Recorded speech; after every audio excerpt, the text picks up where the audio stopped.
بسم اللہ الرحمن الرحیم۔ داستان ایوان فروشوں کے ایپیسوڈ نمبر 20 میں آپ سب کو خوش آمدید کہتے ہیں۔ شکار دور نہیں تھا، بالیان کا دماغ پہلے ہی موبی کے حسن اور جوانی اور شراب نے بالکل معاف کر رکھا تھا۔ اب اس کے پاس 7 حسین اور جوان لڑکیاں تھیں، وہ خطروں کو بالکل بھول ہی گیا تھا۔ موبی اسے بار بار کہتی تھی کہ اتنا زیادہ کہیں رکنا ٹھیک نہیں، جتنی جلدی ہو سکے سمندر تک پہنچنے کی کوشش کرو، ہمارا تعاقب ہو رہا ہوگا۔ مگر بالیان بے فکر بادشاہوں کی طرح کہکا لگا کر اس کی بات سنی انسنی کر دیتا تھا۔ لڑکیوں کو جس رات آزاد کرایا گیا تھا اس سے اگلی رات وہ ایک جگہ رکے ہوئے تھے۔ بالیان نے موبی سے کہا کہ ہم 7 مرد ہیں اور تم 7 لڑکیاں ہو۔ میرے ان 6 دوستوں نے میرے ساتھ بڑی دیانتداری سے کام کیا ہے، میں ان کی موجودگی میں تمہارے ساتھ رنگ رلیاں مناتا رہا، پھر بھی وہ نہیں بولے۔ اب میں انہیں انعام دینا چاہتا ہوں، تم ایک ایک لڑکی میرے ایک ایک دوست کے حوالے کر دو اور انہیں کہو کہ یہ تمہاری وفاداری کا تحفہ ہے۔ یہ نہیں ہو سکتا، موبی نے غصے سے کہا، ہم فاحشہ نہیں ہیں، میری مجبوری تھی کہ میں تمہارے ہاتھ میں ایک کھلونا بنی رہی، یہ لڑکیاں تمہاری خریدی ہوئی لونڈیاں نہیں ہیں۔ میں نے تمہیں کسی وقت بھی شریف لڑکی نہیں سمجھا، بالیان نے شاہانہ جلال سے کہا، تم سب ہمارے لیے اپنی جسموں کا تحفہ لائی ہو۔ یہ لڑکیاں معلوم نہیں کتنے مردوں کے ساتھ کھیل کھیل چکی ہیں، ان میں ایک بھی مریم نہیں۔ ہم اپنا فرض پورا کرنے کے لیے جسموں کا تحفہ دیتی ہیں، موبی نے کہا۔ ہم عیاشی کے لیے مردوں کے پاس نہیں جاتی، ہمیں ہماری قوم اور ہمارے مذہب نے ایک فرض سونپا ہے، اس فرض کی ادائیگی کے لیے ہم اپنا جسم، اپنا حسن اور اپنی عصمت کو ہتھیار کے طور پر استعمال کرتی ہیں۔ ہمارا فرض پورا ہو چکا ہے، اب تم جو کچھ کہہ رہے ہو یہ عیاشی ہے جو ہمیں منظور نہیں۔ جس روز ہم عیاشی میں الجھ گئیں اس روز سے صلیب کا زوال شروع ہو جائے گا، صلیب ٹوٹ جائے گی۔ ہم اپنی عصمت کے شیشے کو توڑ دیتی ہیں تاکہ صلیب نہ ٹوٹے۔ ہمیں ٹریننگ دی گئی ہے کہ ایک مسلمان سربراہ کو تباہ کرنے کے لیے 10 مسلمانوں کے ساتھ راتیں بسر کرنا جائز اور کار ثواب ہے۔ مسلمانوں کے ایک مذہبی پیشوا کو اپنے جسم سے ناپاک کرنے کو ہم ایک عظیم کار خیر سمجھتی ہیں۔ تو اس کا مطلب یہ ہوا کہ تم صلیب کی بقا کے لیے مجھے استعمال کر رہی ہو۔ بالیان کے احساسات آہستہ آہستہ جاگنے لگے۔ کیا تم مجھے صلیب کا محافظ بنانا چاہتی ہو؟ کیا تم ابھی تک شک میں ہو؟ موبی نے کہا، تم نے صلیب کے ساتھ کیوں دوستی کی ہے؟ سلطان صلاح الدین ایوبی کے حکمرانی سے آزاد ہونے کے لیے، بالیان نے کہا۔ صلیب کی حفاظت کے لیے نہیں، میں مسلمان ہوں لیکن اس سے پہلے میں سوڈانی ہوں، اور میں سب سے پہلے صلیبی ہوں، موبی نے کہا۔ عیسائی ہوں اور اس کے بعد اس ملک کی بیٹی ہوں جہاں میں پیدا ہوئی تھی۔ موبی نے اس کا ہاتھ اپنے ہاتھ میں لے کر کہا، اسلام کوئی مذہب نہیں، اسی لیے تم اپنے ملک کو اس پر ترجیح دے رہے ہو۔ یہ تمہاری نہیں، تمہارے مذہب کی کمزوری ہے۔ تم میرے ساتھ سمندر پار چلو تو میں تمہیں اپنا مذہب دکھاؤں گی، تم اپنے مذہب کو بھول جاؤ گے۔ میں اس مذہب پر لعنت بھیجوں گا جو اپنی بیٹیوں کو غیر مردوں کے ساتھ راتیں بسر کرنے اور شراب پینے کو ثواب کا کام سمجھتا ہے۔ بالیان اچانک بیدار ہو گیا۔ اس نے کہا، تم نے اپنی عصمت مجھ سے نہیں لوٹائی بلکہ میری عصمت لوٹی ہے۔ میں نے تمہیں نہیں بلکہ تم نے مجھے کھلونا بنائے رکھا ہے۔ ایک مسلمان کا ایمان خریدنے کے لیے عصمت کوئی زیادہ قیمت نہیں، لڑکی نے کہا۔ میں نے تمہاری عصمت نہیں لوٹی، تمہارا ایمان خریدا ہے، مگر تمہیں راستے میں بھٹکتا ہوا چھوڑ کر نہیں جاؤں گی۔ تمہیں ایک عظیم روشنی کی طرف لے جا رہی ہوں جہاں تمہیں اپنا مستقبل اور اپنی عاقبت ہیرو کی طرح چمکتی نظر آئے گی۔ میں اس روشنی میں نہیں جاؤں گا، بالیان نے کہا۔ دیکھو بالیان، موبی نے کہا، مرد جنگجو، مرد وعدے اور سودے سے پھرا نہیں کرتے۔ تم میرا سودا قبول کر چکے ہو، میں نے تمہارا ایمان خرید کر شراب میں ڈبو دیا ہے اور تمہیں منہ مانگی قیمت دی ہے۔ اتنے دنوں سے تمہاری لونڈی اور بے نکاحی بیوی بنی ہوئی ہوں۔ اس سودے سے پھرو نہیں، ایک کمزور لڑکی کو دھوکہ نہ دو۔ تم نے مجھے وہ عظیم روشنی یہی دکھائی جو تم مجھے سمندر پار لے جا کر دکھانا چاہتی ہو۔ بالیان نے کہا، مجھے اپنا مستقبل اور اپنی عاقبت ہیروں کی طرح چمکتی نظر آنے لگی ہے۔ موبی نے کچھ کہنے کی کوشش کی تو بالیان گرج کر بولا، خاموش رہو لڑکی۔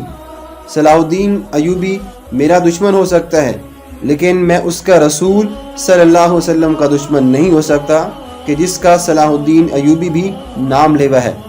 میں اس رسول صلی اللہ علیہ وسلم کے نام پر مصر اور سوڈان قربان کر سکتا ہوں۔ اس کے عظیم اور مقدس نام پر میں سلطان صلاح الدین ایوبی کے آگے ہتھیار بھی ڈال سکتا ہوں۔ میں تم کو کئی بار کہہ چکی ہوں کہ شراب کم پیا کرو۔ موبی نے کہا، ایک شراب اور دوسرے رات بھر جاگنا اور میرے جسم کے ساتھ کھیلتے رہنا۔ دیکھو تمہارا دماغ بالکل بیکار ہو گیا ہے۔ تم یہ بھی بھول گئے ہو کہ میں تمہاری بیوی ہوں۔ میں کسی فاحشہ صلیبی کا خاوند نہیں ہو سکتا۔ اس کی نظر شراب کی بوتل پر پڑی۔ اس نے بوتل اٹھا کر بہت دور پھینک دی اور اٹھ کر کھڑا ہو گیا۔ اس نے اپنے دوستوں کو بلایا، وہ دوڑتے ہوئے آئے۔ اس نے کہا، یہ لڑکیاں اور یہ لڑکی بھی تمہاری قید میں ہیں، انہیں واپس قاہرہ لے چلو۔ قاہرہ؟ ایک نے حیران ہو کر کہا، آپ قاہرہ جانا چاہتے ہیں؟ ہاں، اس نے کہا، قاہرہ حیران ہونے کی ضرورت نہیں۔ اس ریگزار میں کب تک ہم بھٹکتے رہیں گے؟ کہاں جائیں گے؟ چلو گھوڑوں پر زینے کسو اور ہر لڑکی کو ایک ایک گھوڑے کی پیٹھ پر باندھ کر لے چلو۔ صحرا میں اونٹ کا سفر بے آواز ہو رہا تھا۔ گھوڑوں کے ٹاپوں کی ہلکی ہلکی آوازیں سنائی دیتی ہیں، لیکن اونٹ کے پاؤں خدا نے ایسے بنائے ہیں کہ ہلکی سی بھی آواز پیدا نہیں ہوتی۔ بالیان جس وقت موبی کے ساتھ باتیں کر رہا تھا، اسے محسوس تک نہ ہوا کہ ایک اونٹ ایک چھوٹے سے ریتلے ٹیلے کی اونٹ میں کھڑا ان دونوں کو اور 6 لڑکیوں کو اور 6 آدمیوں کو دیکھ رہا ہے۔ وہ صلیبی کمانڈر پارٹی کا ایک آدمی تھا۔ اس پارٹی کا کمانڈر عقل مند آدمی تھا۔ بالیان کے ڈیرے سے تقریباً نصف میل دور اس نے پڑاؤ کیا ہوا تھا، اور اس کے وہم و گمان میں بھی نہیں تھا کہ اس کا شکار اس سے نصف میل دور ہے۔ اس نے فوجی دانش مندی سے کام لیتے ہوئے رات کو 3 آدمیوں کی یہ ڈیوٹی دی کہ وہ اونٹوں پر سوار ہو کر دور دور تک گھوم آئیں، اور جہاں انہیں کوئی خطرہ یا کام کی کوئی چیز نظر آئے وہ انہیں آ کر اطلاع دیں۔ اس کام کے لیے اونٹ ہی موزوں سواری ان کے ہاں سمجھی جاتی تھی، کیونکہ اونٹ کے پاؤں کی بالکل آواز نہیں ہوتی تھی۔ تینوں سوار مختلف سمتوں کو چلے گئے تھے۔ یہ سارا علاقہ ایسا تھا کہ پڑاؤ کے لیے نہایت اچھا تھا، اس لیے کمانڈر نے سوچا تھا کہ یہاں کسی اور نے بھی ڈیرے ڈال رکھے ہوں گے۔ ایک شتر سوار کو روشنی سی نظر آئی تو وہ اس طرف چل پڑا۔ یہ ایک چھوٹی سی مشعل تھی جو بالیان کے عارضی کیمپ میں جل رہی تھی۔ شتر سوار آگے گیا تو ایک ٹیلے کے پیچھے گیا۔ یہ اتنا ہی اونچا تھا کہ اونٹ پر سوار ہو کر آگے دیکھا جا سکتا تھا۔ اونٹ اور سوار اس کے پیچھے چھپ گئے تھے۔ اسے ہلکی ہلکی روشنی میں لڑکیاں نظر آئیں جو بالیان کے فوجی دوستوں کے ساتھ گپ شپ لگا رہی تھیں۔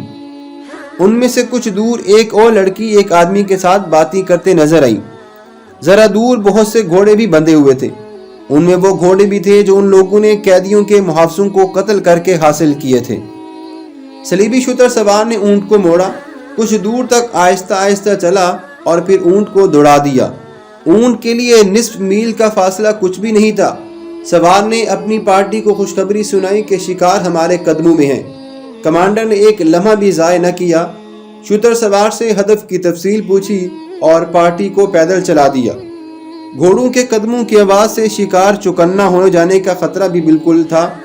جس وقت یہ پارٹی بالیان کے ڈیرے تک پہنچی، بالیان حکم دے چکا تھا کہ ایک ایک لڑکی کو گھوڑے کی پیٹھ پر باندھ دو۔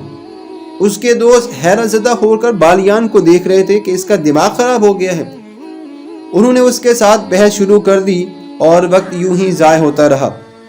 بالیان نے انہیں بڑی مشکل سے قائل کیا کہ وہ جو کچھ کہہ رہا ہے ہوش ٹھکانے پر رکھ کر کہہ رہا ہے، اور قاہرہ چلے جانے میں ہی مصلحت اور عافیت ہے۔ لڑکیاں پریشانی کے عالم میں اسے دیکھ رہی تھی۔ بالیان کے آدمی نے گھوڑوں پر زینے ڈالیں اور لڑکیوں کو پکڑ لیا۔ اچانک ان پر آفت ٹوٹ پڑی۔ بالیان نے بلند آواز سے بار بار کہا، ہم ہتھیار ڈالنا چاہتے ہیں، لڑکیوں کو قاہرہ لے جا رہے ہیں۔ وہ حملہ آوروں کو سلطان صلاح الدین ایوبی کے فوجی سمجھ رہا تھا، لیکن ایک خنجر نے اس کے دل میں اتر کر اسے ہمیشہ کے لیے خاموش کر دیا۔ اس کے دوست اتنے زیادہ آدمیوں کے ایسے اچانک حملے کا مقابلہ نہ کر سکے۔ سنبھلنے سے پہلے ہی وہ ختم ہو گئے۔ صلیبیوں کا چھاپا کامیاب تھا، لڑکیاں آزاد ہو چکی تھیں۔ چھاپا مار انہیں فوراً اپنی جگہ لے آئے۔ انہوں نے کمانڈر کو پہچان لیا، وہ بھی ان کی پارٹی کا ہی جاسوس تھا۔ انہوں نے رات وہیں بسر کرنے کا فیصلہ کیا اور پہرے کے لیے 2 سنتری کھڑے کر دیے جو ڈیرے کے ارد گرد گھومنے لگے۔ آج کی ویڈیو یہیں پہ مکمل ہوتی ہے۔ ملتے ہیں نیکسٹ ایپیسوڈ کے ساتھ۔ اپنا بہت سارا خیال رکھیے گا۔ اللہ حافظ۔